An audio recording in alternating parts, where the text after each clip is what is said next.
Welcome to Happy Talks with Dr. Alice and Donovan. Dr. Alice Fong is a holistic naturopathic doctor and founder of Amour de Soi Wellness, and Donovon Jenson is a software engineer and founder of HowToHappy.com. Together, they're out to cause more happiness in the world. Hi, everyone. Welcome to Happy Talks. So today we are going to be talking about self-love and self-acceptance. One of my favorite topics, and basically the theme of my business name, is actually called Amour de Soi Wellness, which stands for love of self, which is not about loving yourself in a narcissistic way, but actually loving yourself as a means to survive. Because if you're not taking care of yourself, if you're not actually looking out for your interests, constantly giving, that can really impact your own well-being, and then you can't really contribute to others. So as far as the topic of self-love, why this is very, personal and meaningful to me is, I kind of have this theory that, like, the human condition is to feel like you're not good enough, that there's this lack of self-love that's, we start with it as a child where, we're happy and fulfilled, and then, someone doesn't want to play with you, or a boy rejects you, or something happens in life where you just feel like, oh, why don't they like me? And then you kind of start to doubt yourself. So it's not like we start as these whole happy human beings, and then over time, like, life kind of degrades us because of like rejection or hurt or pain and sorrow, and that kind of, I think, takes away from our self-worth, and we kind of allow others to kind of determine our self-worth, and it kind of takes a lot of training and personal development to rediscover that again. That's my first initial thoughts. What are your thoughts, Donovan? Yeah, I think that touches on a couple things for me. One of which is, it seems to me that it is very common, like you were saying, to kind of get our self-worth and our acceptance into a place where it's contingent on other people's beliefs or interactions or things like that. Like, I feel like that is, I don't want to say the default, because I don't know if it's a default, but it just seems like that happens to quite a few people, and you need some sort of like training or effort or basically something to break you out of and be able to see the difference between just like intrinsic worth and the way that you interact with others. Because I would guess that pretty much no matter who you are, some percentage, now the percentage might change, but some percentage of interactions is going to be unpleasant. Like, not everyone is going to like you. And even if they do, sometimes they're going to do things that you don't like. And I think that when you don't have any tools to kind of deal with some of these interactions, it can easily be interpreted as, oh, this thing happened, I don't like it, and that must also mean that they don't like me, which means that I'm probably not a good person. And then, it can kind of snowball from there. So for me, this is a topic that's really interesting, because it's something that I noticed changed for me. Like, at some point in the past, I used to really care a lot what other people thought, and it used to impact my self-worth and value a lot. And now it doesn't as much. And maybe it'll come up throughout the course of this conversation, but I've actually had a little bit of a hard time pinning down exactly what pieces actually created that change. So it'll be interesting as we talk to see if some of that comes up, and I can see some of the inflection points for at least my own journey. Right. Yeah. For me, one thing that I discovered as an adult, actually only just a few years ago, I mean, I had done a lot of personal development work and counseling and all sorts of different tools. And what I discovered a few years ago was realizing, kind of going back in my past, what I had worked out in therapy was that, when I was 8, I remember like my therapist saying something, go back to a time in your life where you didn't feel like you were good enough or unworthy or a disappointment of that sort. And one of the memories that came up for me when I was 8 years old, and I don't even remember if I shared the story, but when I was 8 years old, I felt like I was a disappointment of a daughter to my father, because he wanted me to take this Chinese water painting class, and I didn't want to take it. And so when I finally worked up the courage to tell him that, I felt like, and I don't even remember how he responded, but I just remember feeling like such a disappointment of a daughter and like not good enough. And that kind of had me withhold my love from him, because I was just like, well, I'm not good enough, because I'm not doing the thing that he wanted me to do.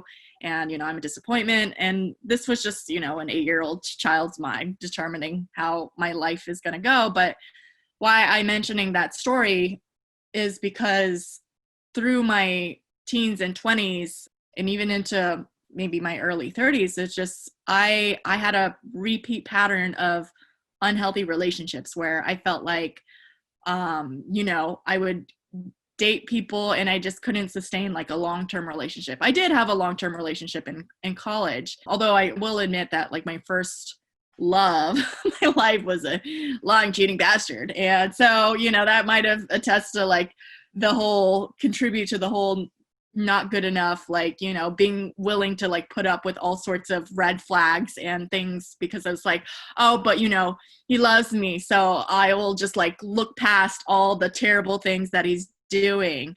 And just because, I need the love and, I don't know what I'm going to do without it. So I did have a healthy 1-year relationship after that. But then for some reason, I went through like this series of short-term relationships where it started out where, he was really interested in me and it was going well. And, it was like he was pursuing me. And then something would flip around like month 1 or 2 or 3. And then it just seemed like he would just get cold and distant, just like my father. And then I would get more insecure because it felt like he was pulling away. So I would try to be more clingy. And then that would just feed into the loop of him pulling away more. So it was just like a vicious cycle of him pulling, then me like pushing for more and wanting more and like trying to hold on to it more. And it really took a lot of self-worth, a lot of books and courses and therapy and all sorts of tools to really have me discover that, if he doesn't want to be with me for me, then that's someone I don't want to be with. I don't have to like pull all the tricks and the stops and try to like hold him down and tie him down. It just makes him want to run more. And it really took something for me to figure out like my worth in that journey of relationships and love and dating. And I don't know about how it is for you and for men in general, but I just know that a lot of women have this experience where they're just putting up with a lot of not so great things. They're not really, setting their ground for their own worth. They're not willing to walk away when it's not necessarily a good situation. Yeah, I think some of the things you said sound pretty familiar in terms of in the past having dating experiences where when I didn't feel, some like sort of reciprocation, I would go into it more. And I don't necessarily think like, and maybe this is different between men and women, maybe not, I'm not sure. But it wasn't really mistreatment that I got as much as pushing really hard for something that wasn't there. And again, like you were saying, like that didn't really foster the relationship at all.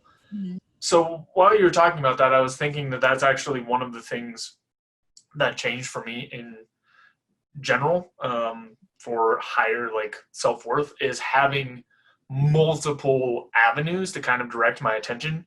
And by that I mean in earlier times I would get so hyper focused on this one thing or person and trying to get it, and if it wasn't perfect and it wasn't exactly how I expected it to be or wanted it to be, I would feel really frustrated and I would feel like I had some sort of problem with myself. Where now there's so many ways that I can see to direct my attention and energy that if one particular piece isn't going exactly perfectly as I expect, it's really easy for me, or at least a lot easier, to depersonalize from that specific thing and invest in other areas. Now, that doesn't mean like, oh, as soon as something that I don't like happens, I'm just going to bail and give up on it. But I think the difference is how much focus goes into those pieces. So like before it would just be like, I went on this date, I tried to talk to this girl, she's not answering, like this is horrible, what's wrong with me, blah, blah, blah, blah. Whereas I feel like it fell into a more natural rhythm when it was like, okay, I went out, I have a million other things that I would like to do. I'm going to focus on this. And then it would be like, eventually that thread would bubble back up and I'd be like, oh yeah, like that was nice. I should try to set up something else. Like that setup was so much better for me than what I was doing in the past. So it seems a little bit off because it's not like a direct thing to like instantly my confidence went up, but I did realize that that's one of the things that helped me in that realm. And in general, like just in general, when one thing isn't working out super perfectly, having other things has helped me a little bit. Yeah. I agree. It's just to add to what you were saying, I think it helps to recognize that, if they're not giving you the same amount of attention or effort of putting into any relationship takes work, but if they're not reciprocating that or they're, doing their own thing, then yeah, doing your own thing, you should have a full life. I'm always saying your happiness shouldn't be reliant on anyone except yourself. That's the first and foremost rule. So, and it also goes the other way. It's like you're suffering, you're responsible for that for yourself too. And that even though that's not always the pleasant thing to hear, being like, oh, well, they're the pain, they're being a jerk, whatever. But actually being like, if you can be responsible for your own suffering as well as your own happiness, that actually gives you power over the situation and how it causes you to react, and being like, yeah, maybe they're not as responsive as they like, but I have all these other things that are going on in my life. So if they're not going to give me the same type of attention that I'm giving them, then okay, well then that's fine. I'm not going to push more for something that's because that usually doesn't really work in the first place, and it might propel them further away. But if it's just like, if you're wanting more and the other person's not, then it's just like you have to decide for yourself, is that worth pursuing if they're not being willing to put in the same amount of effort? Yeah, it seems like to me, and again, I'm still trying to think and dig out the specific pieces, but there is this very clear undesirability of someone who really, really needs validation so badly that, like I said, I've been in that position where I'm just constantly like, I need more attention. I need this validation. I need so much stuff. Like there's something that's very, and not always, but it's generally kind of unpleasant. It's like a little bit, it just gets to be a lot, right? Like you feel like when you're feeding those types of things from the other end, like at what point can I possibly give enough validation that you will be satisfied? And when you're in that mindset or you're in that place, there's not really anything that anyone else can do. You have to go and figure out how to, like you were saying, kind of get a more independent outlook or grasp on your worth and how that impacts your interactions. Yeah, absolutely. It kind of just reminded me, and I'm sure I've touched on this book before, the book Mastery of Love. One of the points that Don, the author, makes is that, I don't want to say like abuse, but that's kind of like the word that they use. Well, like, how we're all our inner critic. We're kind of all like mean to ourselves, essentially. It's like our ability to tolerate like abuse or just like that meanness that we have towards ourselves from another person. It's like you'll only tolerate as much as you will for yourself. You are your own worst critic. So if someone's like being worse than you are, then that says something about, that's where you draw the line and say like, no, that's okay. But frankly, how mean you are to yourself kind of determines how mean you'll allow others to be towards you, essentially, is kind of the idea, if that makes any sense. Yeah, I mean, it sounds like essentially kind of the idea of how people should treat you is roughly equivalent to the idea of how you think you should treat yourself. Right. And we treat ourselves pretty terrible if we're just willing to, not maybe have mistreatment. Well, some people will go to the extremes where they'll put up with physical or other types of abuse for a long period of time, but they're probably having like an internal story in their head being like, well, I probably deserve it. I'm not good enough. I'm whatever is going on. That allows them to stay in the situation that they are. And maybe not everyone's to that extreme, but, to a lesser degree, maybe that person isn't just not abusing you, but just like they're not responding to you in the way, but you're willing to put up with it because you're like, well, I love him or I love her. And it's just like, I'm willing to take that on because of, I'm willing. Oh man, I remember in my early 20s of just being like, I'm willing to do whatever it takes to make it work because, this is love and who cares if he's like not being as fantastic as he could be. And, I'll be the one to do all the work and drive this relationship forward. And it's like, no, it takes two. I'm like, I'm not carrying the weight anymore. I'm just like, no, pass. It's just like, if you're not in this with me 100%, then I'm out. I'm all in. And if you're not, then I'm out. That's how I am now. Yeah. Yeah, and I do think that makes a big difference of whether, like, I don't know, I guess there's maybe some people figure it out quick. I certainly didn't figure it out quick, but there's some amount of time that it takes to kind of learn the balance of some of the things, right? Mm-hmm. I think we've touched on it in other videos, but just like kind of finding the right balance between push and pull for these relationships to actually like build something nice together. But the baseline has to be both people actually involved in trying to build something. Like you can't just build it by yourself. And I know for me, at least, I've had to live through that before I could learn it. Maybe some other people are smarter and figured it out before that. But having someone on your side and being able to distinguish the difference when it comes to this, like self-acceptance, particularly in terms of relationships, like being able to determine those two things makes a huge difference. It turns it from, okay, this person isn't involved in this project with me. Mm-hmm. I guess I'm out. Instead of like, why? Like I'm trying everything I can. I'm doing everything I'm supposed to. I'm doing the most or whatever. Mm-hmm. And that switch is so much, in my mind, healthier. And it's so much easier to manage. It's so much better for being able to see options and choose ones that are actually useful instead of dragging out something that probably shouldn't be that way. Another thing that I thought of while you were talking is it actually made me think of a tool that I've actually found really useful, which is seeing the difference between, like, how do I put this? How things should be compared to what they are, I guess. And when I say should, let me just start this all the way over. So basically, like, there have been many times where I thought that a relationship or interaction should have a particular outcome. Mm-hmm. And that means, like, okay, I'm dating this person. They should do this, this, and this. Without ever explicitly having that conversation, without necessarily grounding that in anything, right? Just an assumption of how things should be. Mm-hmm. But the reality is, like, people are people, and if there's certain things you want to have happen, there has to be some kind of communication around it. Right. But in the past, I would go, this is how things should be. They're not happening. What's wrong with me? Right? It was like this weird loop that I would go through, where I'd be like, she should act this way if she likes me. Yeah. She's not acting this way, so she doesn't. So what's wrong with me?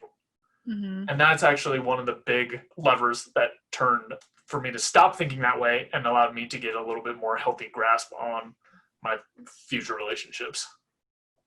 Yeah, no, that's big. That really resonates with me too, because there's always, every time, a guy would like run away and I couldn't figure out why, it fed into that story of like, what's wrong with me? And then it would happen again. Like I'm being like insecure in the next relationship and like acting the same way, maybe even worse. And then he pulls away. Then I'm like, what's wrong with me again? It's like, what am I doing? I want a long-term healthy relationship and I can't seem to sustain one.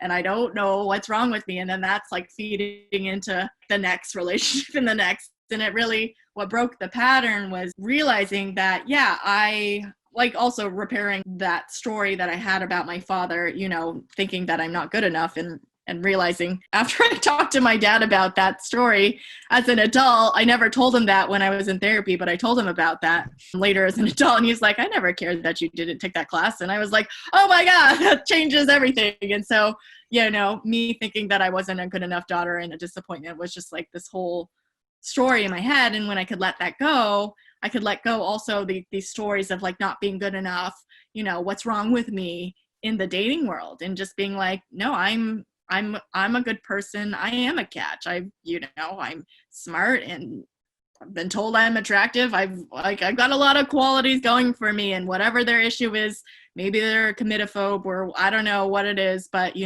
I know who I am. Having the security of like, I know my worth, and if they want to walk away, that's okay. Somewhere it shifted when I understood that, yes, I know my worth, and if they don't, that's okay.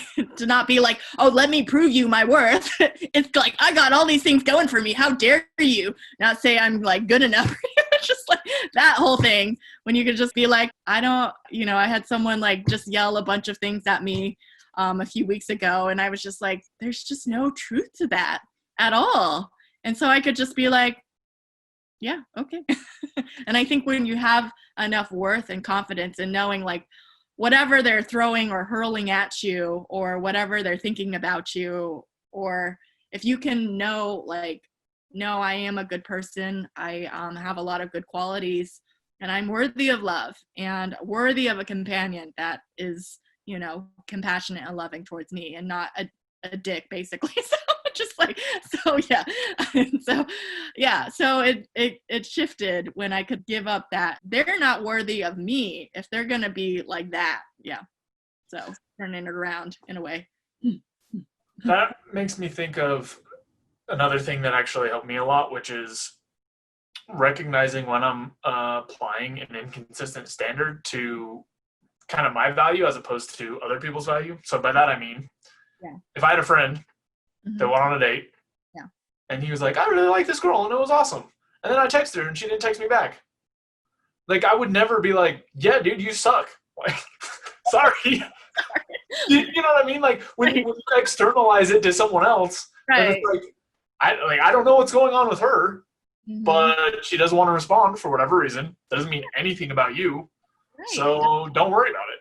Right. Yeah. But like, I think sometimes it's harder to apply it to yourself, but I've gone through periods of actively looking at a situation and saying like, okay, if this was someone else, how would I feel about their worth? Right. So most of the time what it is, if it was someone else, then I see like, okay, even if, let's say I made a mistake and I did something that was rude. Yeah. And I'm feeling bad about it. Like, wow, I'm a terrible person. I did this thing and it's really bad. Yeah. If I'm thinking about someone else doing the same thing, like one of my friends coming to me and saying, hey, I did this thing and it was bad and I feel bad about it and I don't think I should have done it. Like, I don't think that my response would be, I don't care, like, you're a terrible person. So that's good.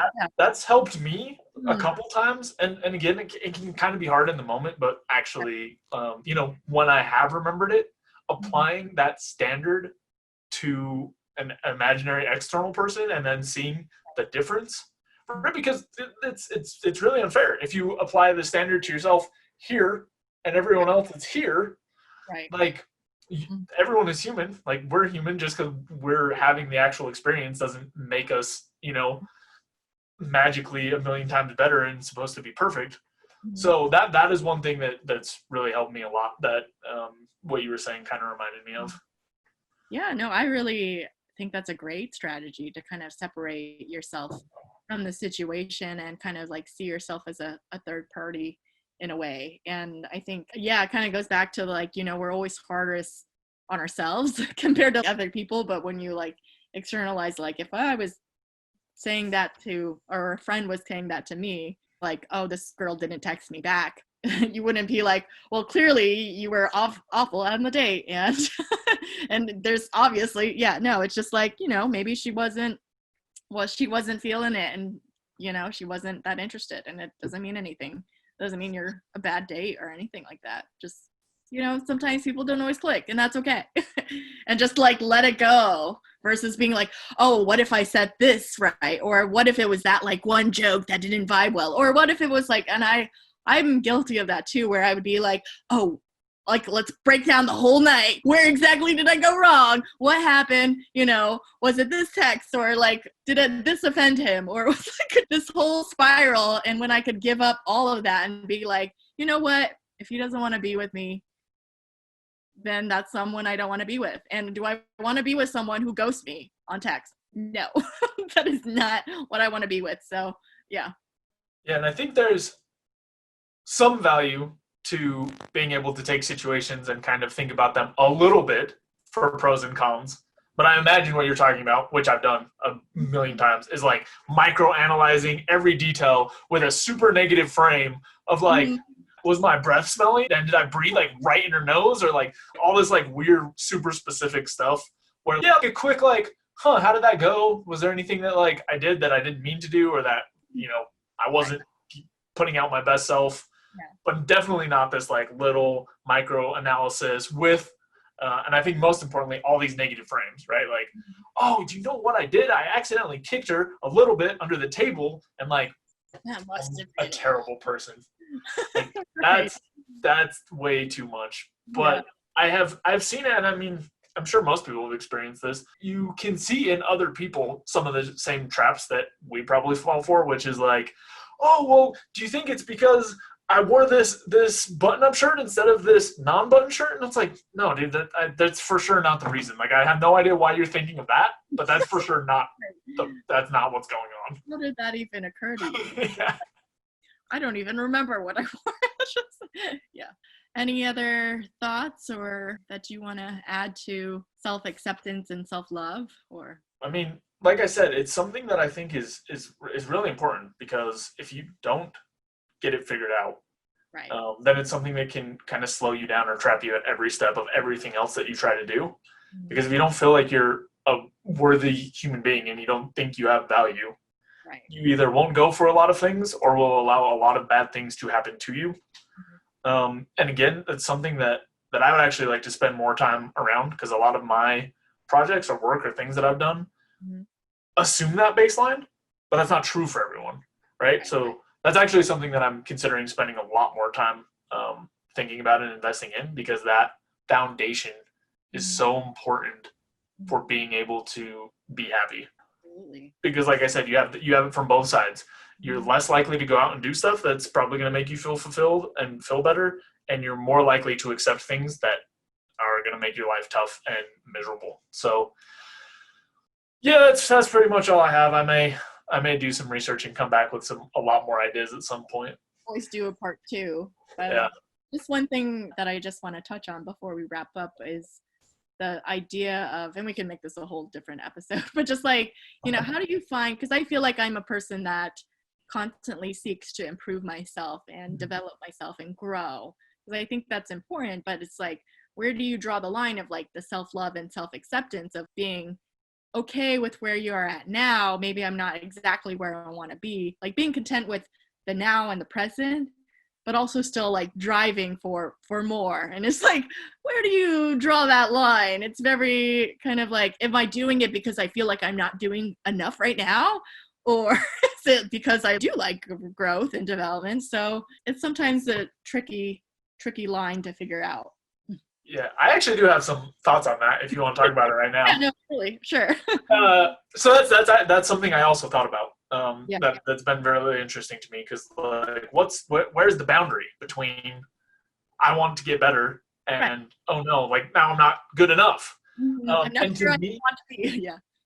To me, an example, or at least a way to frame it that feels okay to me, and maybe you can push back on it and we'll see where we end up. But to me, it's kind of like exercising in a sense. So like, okay, my body, how it is right now, I'm very grateful for a lot of things, right? Like I broke my collarbone a couple years ago. I couldn't move my arm like at all. And now I have a full range of motion. Like I'm so grateful for that. I'm so grateful for the position that I'm in right now and all these things. Now at the same time, I can't do like an iron flag. I don't know if you know what that is, but it's like when you hold on to a pole and then like I can't do a flag, and I think that would be cool.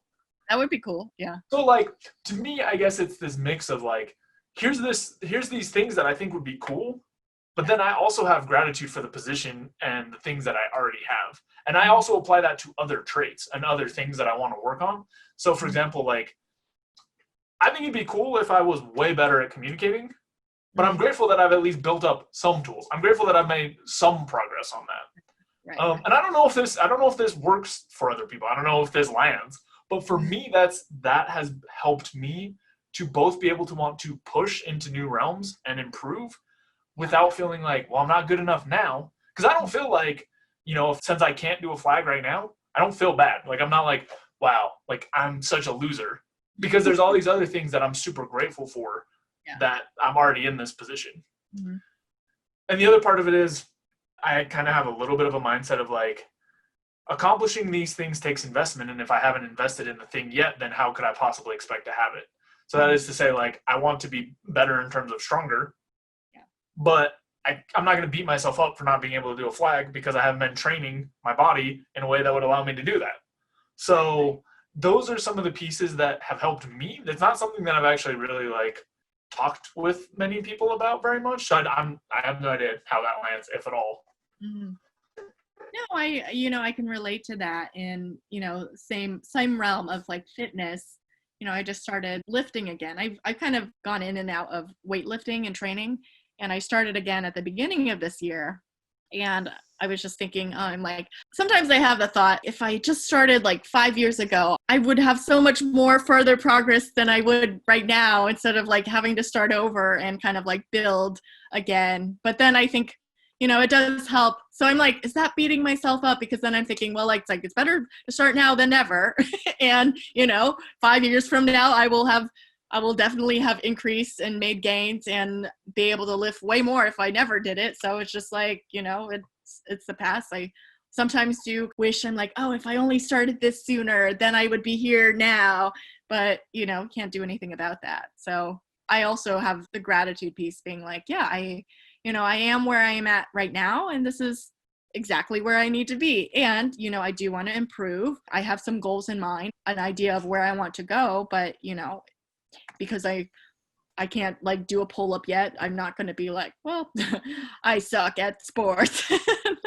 And it's just like, no, I'm working on increasing my upper body strength gradually, and it's going to take time, and it's not an overnight thing. So I do accept that. Yeah, and what is that saying? The best time to plant a tree is, I don't know, 5 years ago or whatever. The next best time is today. It's that kind of thing, right? And Right. another piece that it touches on for me is control, things you actually have control over, right? And I think it's extremely common for people to look to the past and then turn that into some sort of judgment of the present. Like, oh, if I had only switched into software or started in software, I would be so much further ahead now. But following that line of thought for however long is all a waste of time, because that's not a choice that I currently have. That's not something that can change. It's not something that I have any influence over. There's nothing.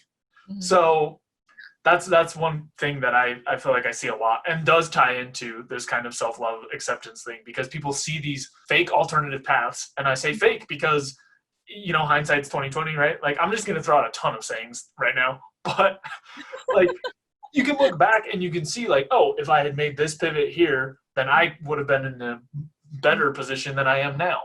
But the thing is, you had to take the journey to get to this point to see that that was a thing. Like, the you that was in the past didn't see that as the choice to make for whatever reason. I'm sure there were reasons. It seemed like the right idea at the right time. And that's going to continue to happen. We make the best choice that we can.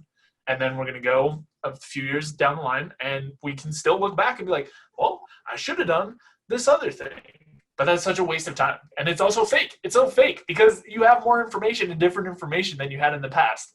And you wouldn't have like the life that you have now. I remember sometimes I would do this because, I actually, the landmark personal development courses that I did in the last few years, apparently I had when I was in Seattle, I lived like a mile from that center, but I never knew about them or what they offered. I just never heard about it until I moved to Maryland, and I lived an hour away from the center. And I was like, if I only had known when I was like super close, that would have been way easier. But when I reflect back and be like, I did it at the exact time that I needed to do it and what I was dealing with and like the end of a very serious relationship, and I wouldn't have met the people that are like my sisters now. Like, they are my loves and my joy of, they helped me become who I am today if I didn't get to meet them. And then who knows if I would have ever moved back to California. Like, there's the whole chain of events that might not have happened had I had not taken like that course at the time that I took it. Like, I did it when I needed to take it.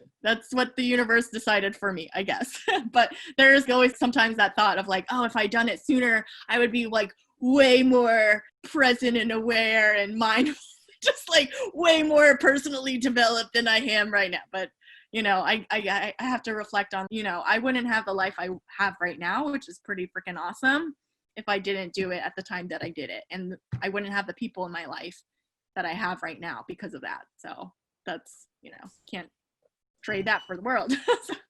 Yeah, it's easy to just cherry pick out these little tiny pieces of things and be like, oh, I could have made this one choice, and all that would have happened is that I would have the same life but way better. Like, no, that's not how it works at all. It's like everything is interconnected. Everything has influences on each other. There's all this like if I had started in software, using that same example, there's no way we would be recording this right now.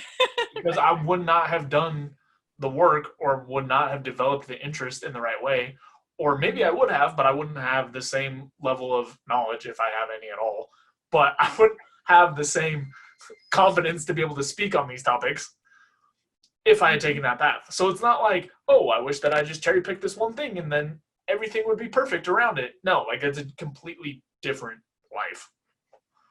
Right.